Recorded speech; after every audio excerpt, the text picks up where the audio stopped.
साथियों नमस्कार। एक बार फिर से आज मैं मुकेश गुप्ता एक नए विषय के साथ।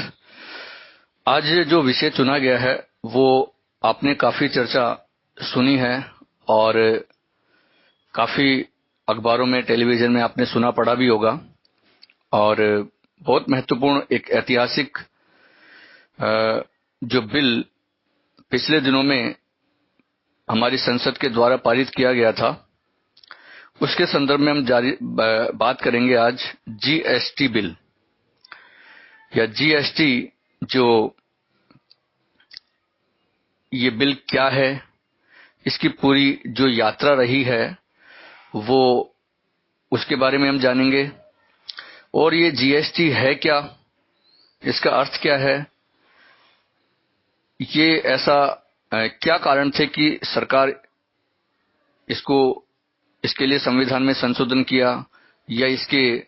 क्या फायदे हैं हमारे देश के लिए, और इसको अब पास होने के बाद में इसके लिए क्या चुनौतियां हैं और इसके क्या कुछ नेगेटिव पॉइंट्स या नकारात्मक कुछ बिंदु भी हो सकते हैं। इन सब के बारे में हम संक्षेप में जानकारी जानने की कोशिश करेंगे। तो सबसे पहले मैं आपको बताऊं, जीएसटी का मतलब है गुड्स एंड सर्विस टैक्स। ठीक है।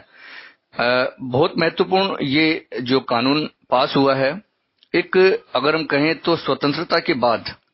अगर एक तरह से बहुत बड़ा इकोनॉमिक रिफॉर्म, आर्थिक जो सुधार, या तो 91 में जो हमने उदारवाद की नीति को भारत ने अपनाया था उसको हम कह सकते हैं, या फिर इस जीएसटी जो विधेयक पारित हुआ है,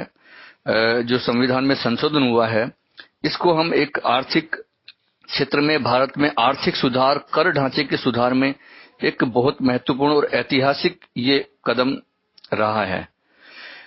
तो ये एक्चुअली में ये जो वर्तमान में जो हमारी टैक्स प्रणाली है, जो कर प्रणाली है, उसमें सुधार से संबंधित है। तो यहां मैं आपको अगर साधारण शब्दों में बताऊं तो ये जीएसटी का जो सीधा सीधा इफेक्ट जो है या जो संबंध है वो अप्रत्यक्ष करों से है, क्योंकि दो प्रकार के हमारे कर माने जाते हैं कि एक तो प्रत्यक्ष कर डायरेक्ट टैक्स और एक अप्रत्यक्ष इनडायरेक्ट टैक्स। तो जो प्रत्यक्ष कर का मतलब जो सीधे जनता सीधा पे करती है, उसमें सीधा हम देते, जैसे इनकम टैक्स है एक प्रकार का प्रत्यक्ष कर है, जो आयकर है वो प्रत्यक्ष कर है। लेकिन बाकी के जो और जो ऐसे बहुत सारे टैक्सेज है, लगभग आज हम देखते हैं जो सामान्य जीवन में जो हम अप्रत्यक्ष रूप से हमें पता ही नहीं है, लगभग 19-20 प्रकार के टैक्स हम पे करते हैं। एक साधारण से साधारण व्यक्ति भी ये बहुत प्रकार के टैक्स पे करता है वो, लेकिन हमें पता नहीं लगता, वो अप्रत्यक्ष रूप से। जैसे हम जो रोजमर्रा की जो हमारी चीजें हैं, चाहे तेल साबुन, चाहे हम कपड़े, चाहे हम कोई भी सेवाएं लेते हैं, चाहे होटल में, चाहे हम खाना खाने से लेकर, या हर प्रकार की जो बुनियादी जो हमारी आवश्यकता की चीजें, उन सब में इनडायरेक्ट रूप से वो टैक्सेज ऐड उसमें हो जाते हैं और उसके अप्रत्यक्ष रूप से हम उनको पे करते हैं। तो ये बहुत प्रकार की टैक्सेज होते हैं। जैसे आपके हम कहें तो सर्विस टैक्स है, जैसे कि इसके अलावा जैसे एक्साइज ड्यूटी जो उत्पाद कर है, और इसके अलावा जो मनोरंजन कर, और सेल टैक्स जो हम राज्य सरकार भी लेती है जो वेट के रूप में, और केंद्र सरकार भी लेती है। और इसके अलावा और कई प्रकार के टैक्स हैं, जैसे कि मैंने 18-19 लगभग 20 टैक्स के आसपास है जो कि अप्रत्यक्ष रूप से हम पे करते हैं। तो ये जो जीएसटी के द्वारा जो किया गया है कि उन सब टैक्सों को मर्ज करके और एक सबकी जगह एक टैक्स प्रणाली को लागू करने की बात की है, तो इसमें ये अब वो सारे टैक्स नहीं लगेंगे, उन सबकी जगह एक जीएसटी टैक्स लगेगा, गुड्स एंड सर्विस टैक्स। तो उससे जो इतना बड़ा जो आर्थिक जो सुधार उसको कहा इसलिए गया है कि क्योंकि एक्चुअली में जो इसकी पूरी जर्नी रही है, जब लगभग 2000 के आसपास जब हमारे यहाँ पर अटल बिहारी वाजपेयी के नेतृत्व में एनडीए की गवर्नमेंट थी, बीजेपी पार्टी के नेतृत्व में, तो उस समय हमारे पूर्व प्रधानमंत्री अटल बिहारी वाजपेयी इसको लाना चाह रहे थे, लेकिन उस समय क्योंकि उनके पास पूर्ण बहुमत नहीं था और विपक्षी दल का सहमति नहीं हुई, तो इस कारण से वो उस समय बिल पास नहीं हो पाया, वो रह गया।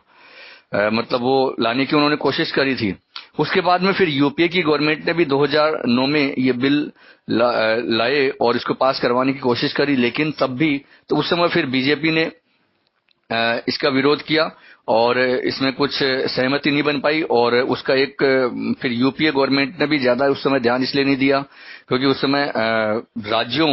में काफी जगह गैर कांग्रेसी सरकारें थी, तो इसलिए वो पास होना थोड़ा सा कठिन था, तो उस समय भी वो डिले हो गया। अब प्रधानमंत्री हमारे जो वर्तमान में प्रधानमंत्री नरेंद्र मोदी ने शुरू से जब से भी 2014 से इनकी सरकार बनी है तब से इनकी पूरी इच्छा थी कि जीएसटी बिल लाया जाए और इसको पास करवाया जाए और पूरे जो एक आर्थिक रिफॉर्म लाया जाए इसके तहत। तो उनकी कोशिश अब जाके वो कामयाब हुई है और संविधान में इसके लिए 122वां संविधान संशोधन किया गया, लाया गया और वो जो कि 101वां संविधान संशोधन के रूप में वो पास हो चुका है राष्ट्रपति जी के साइन होकर। और उसमें एक क्योंकि यह जो संघात्मक व्यवस्था से संबंधित है, राज्यों की सहमति भी इसमें जरूरी थी, तो इसके द्वारा जो कम से कम आधे राज्यों की सहमति जरूरी थी, तो वो सब राज्यों की सहमति भी मिल गई है। कुल मिला के अब इसकी आगे की चुनौतियां हैं, लेकिन ये जो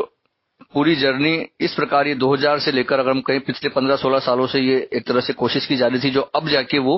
इतना बड़ा ऐतिहासिक कदम हुआ है। और सबसे महत्वपूर्ण बात है कि इसमें कांग्रेस पार्टी का भी अब पूरा, हालांकि काफी एक तरह से कंसर्न कांग्रेस पार्टी के रहे थे, काफी मतभेद थे, लेकिन दोनों पार्टियों ने और जो अन्य जो दल हैं उन्होंने सब में मिलजुल कर एक तरह से एक महत्वपूर्ण इस सुधार की ओर एक साथ बढ़कर और इसको पास किया। तो बहुत सबसे एक पॉजिटिव अच्छी बात यह भी है कि सबकी सहमति से ये एक तरह से पास हो पाया संसद में। अब ये जो पूरा रहा, इसमें अब इसके फायदे क्या क्या हो सकते हैं, क्यों सरकार इतना टाइम से इसको लाना चाह रही थी, कैसे क्या कारण है कि ऐसा इसको ऐतिहासिक क्यों कहा जा रहा है कि देश के आर्थिक रिफॉर्म के लिए। तो सबसे महत्वपूर्ण जो इसके फायदे हम देखते हैं, तो इससे एक तो जो पूरे देश का जो कर प्रणाली है, पूरा देश है एक कॉमन एक मार्केट इससे हो जाएगा, पूरा एकल बाजार व्यवस्था इससे हो जाएगी। क्योंकि आज अगर हम देखते हैं वर्तमान में जो हमारे कर ढांचा है उसमें यह कि अगर आप एक वस्तु हमारे यहाँ अलग प्राइस में है और वही अगर आप दूसरे राज्य में जाओगे तो वहां अलग आपको उसका मूल्य देना पड़ेगा। तो अलग अलग जगह क्योंकि वो राज्यों के टैक्सेस में अंतर आ जाता है, तो अब जीएसटी से होगा ये कि पूरा देश है वो एक इसके कर प्रणाली में आ जाएगा और एकल बाजार के रूप में स्थापित होगा। और जो जितने भी सारे प्रकार के जो 19-20 प्रकार के जो टैक्स है वो सारे इससे मर्ज हो जाएंगे और एक टैक्स केवल देना पड़ेगा। तो तब इससे जो पूरी जो इतने प्रकार के जो अप्रत्यक्ष रूप से जो टैक्स हम पे करते थे उसके लिए इतना एक तरह से थोड़ा कॉम्प्लिकेटेड था ये मामला, तो अब वो सारा एक सिंपल फॉर्मूला एक तरह से हो जाएगा। ठीक है, अब इसमें एक सबसे महत्वपूर्ण बात कि इससे काफी सारी चीजों की जो दाम है, मूल्य है, वो कम होंगे। क्योंकि हमको बहुत सारी वस्तुओं पे एक से ज्यादा कई बार टैक्स देना पड़ता था अप्रत्यक्ष रूप से, तो अब वो सारे टैक्स नहीं देने होंगे। और जैसे हम उदाहरण दें तो कई वस्तुएं तो ऐसी थी जिनके ऊपर सारे टैक्स मिला के 30-35% तक टैक्स देना पड़ता था, लेकिन अब जीएसटी के द्वारा अगर जीएसटी की हिसाब से हम देखें तो लगभग जो इसका अभी रेट तय हुई नहीं है, लेकिन जीएसटी काउंसिल जो इसके लिए बनाई गई है वो इसकी रेट तय करेगी। तो लगभग 18% के आसपास का कुछ संभावना है कि वो 18% टैक्स का फॉर्मूला एक तरह से तय हो सकता है। तो अगर वो हम 18% माने भी तो कितना फायदा होने वाला है, तो काफी वस्तुओं के दाम इसमें एक तरह से कम होंगे। तो पहला फायदा तो यही होगा। दूसरा, जो सरकार की इससे जो रेवेन्यू बढ़ेगी, सरकार का जो टैक्स जो सरकार को मिलता है वो कैसे बढ़ेगी, क्योंकि जो वर्तमान में जो हमारी व्यवस्था है उसमें काफी जो कर की चोरी होती है, काफी टैक्सेस की चोरी होती है, जो काफी एक तरह से जो इनकम टैक्स अधिकारी है या जो कई मध्यस्थ लोग हैं जो कि थोड़ा हेरा फेरी वो कर सकते थे, लेकिन अब इससे क्या होगा, पूरी पारदर्शिता होगी और जो पूरा जो टैक्स है वो गवर्नमेंट के पास अब पहुंचेगा, तो सरकार के जो राजस्व में उससे वृद्धि होगी। जो कि सरकार के डेवलपमेंट कराने में उसका काफी ज्यादा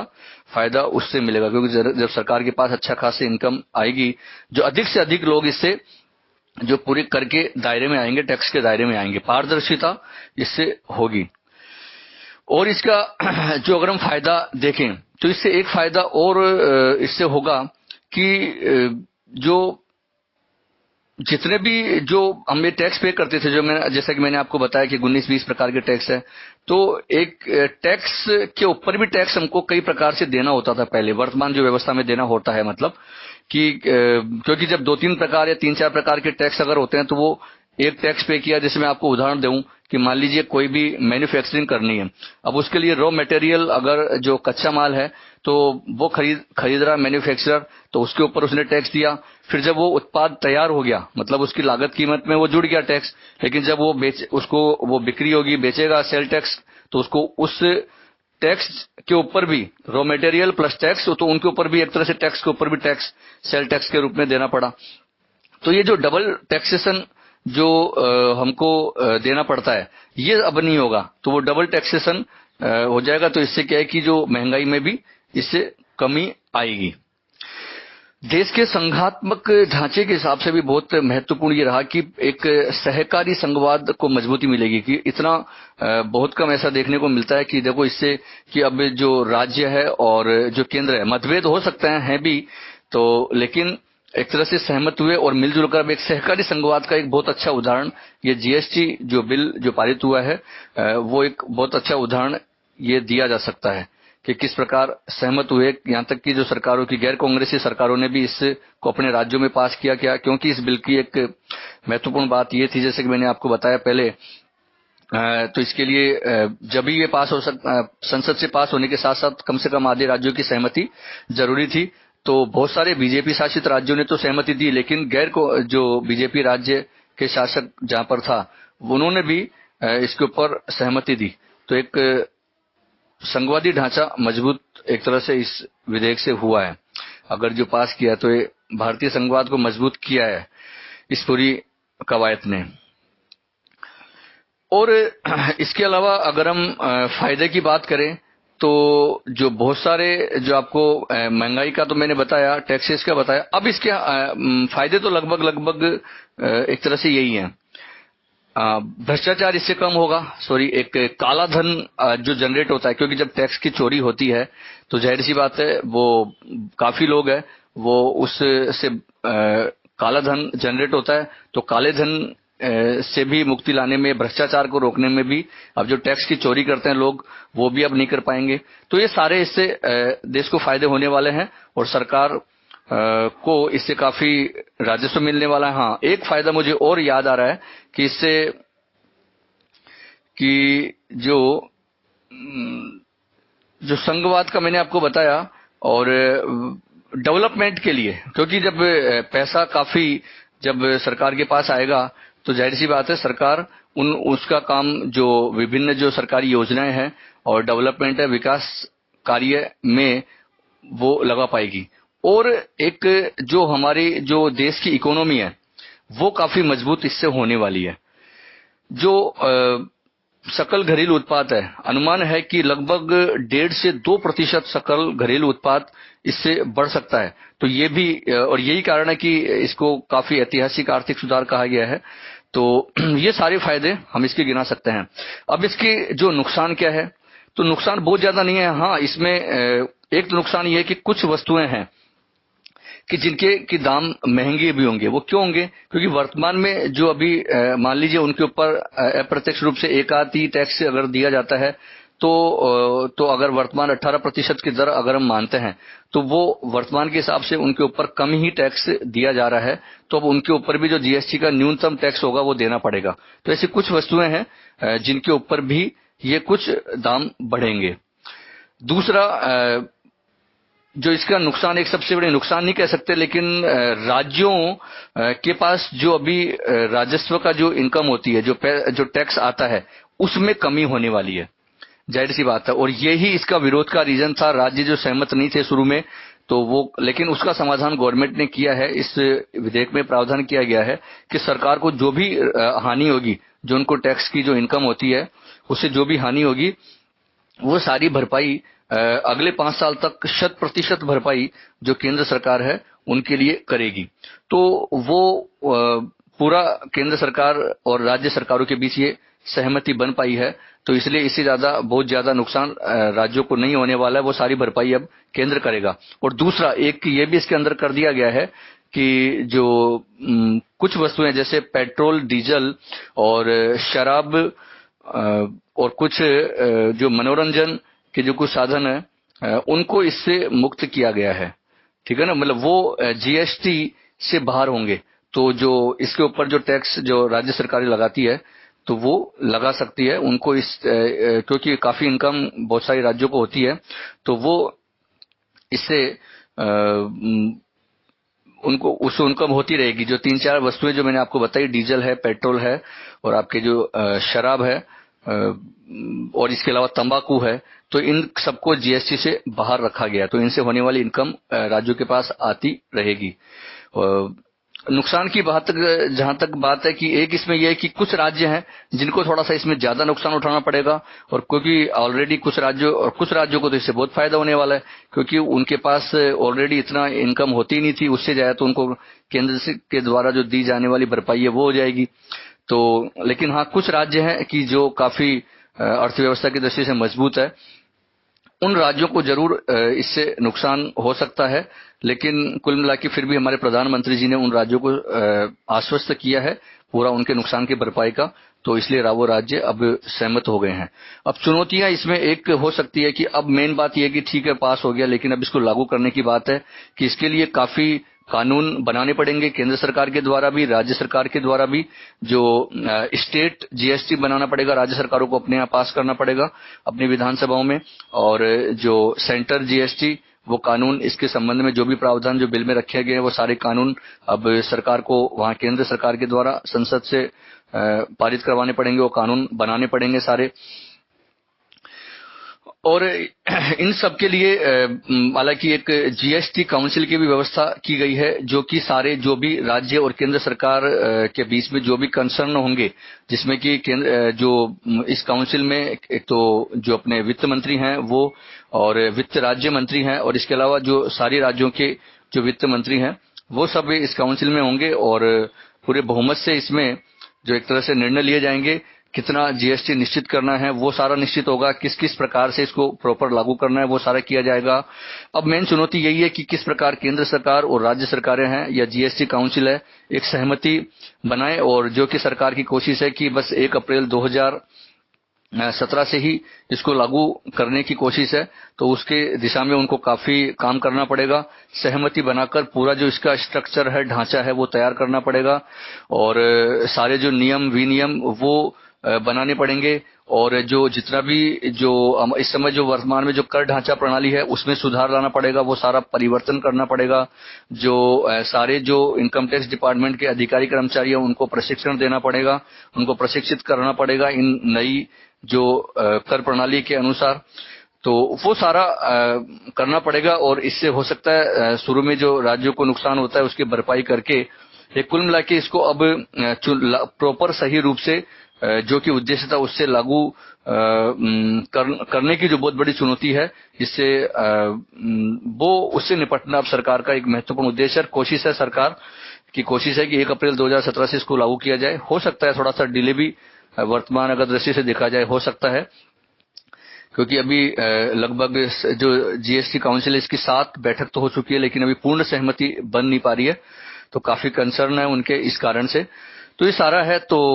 कुल मिला के ये बहुत एक ऐतिहासिक कदम हम कहेंगे, और सब कुछ शायद सामान्य होगा, और जल्दी ही हम आशा करेंगे कि जल्दी ही ये जो जीएसटी कानून लागू होगा और पूरा जो इसके जो फायदे हैं जिससे कि और जो देश की जो अर्थव्यवस्था को मजबूती मिलने में काफी मददगार होगा, और हम सभी को इससे फायदा होने वाला है। तो आज ये बेसिक मैंने आपको संक्षेप में जीएसटी के बारे में ये जानकारी दी है। आप भी अगर इसके बारे में कोई अतिरिक्त जानकारी रखते हैं तो प्लीज आप जरूर बताएं, और यहाँ आप ऐड करें और अपने विचार भी रखें। फिर एक नए टॉपिक के साथ हम कल वापस मिलेंगे। बहुत बहुत धन्यवाद।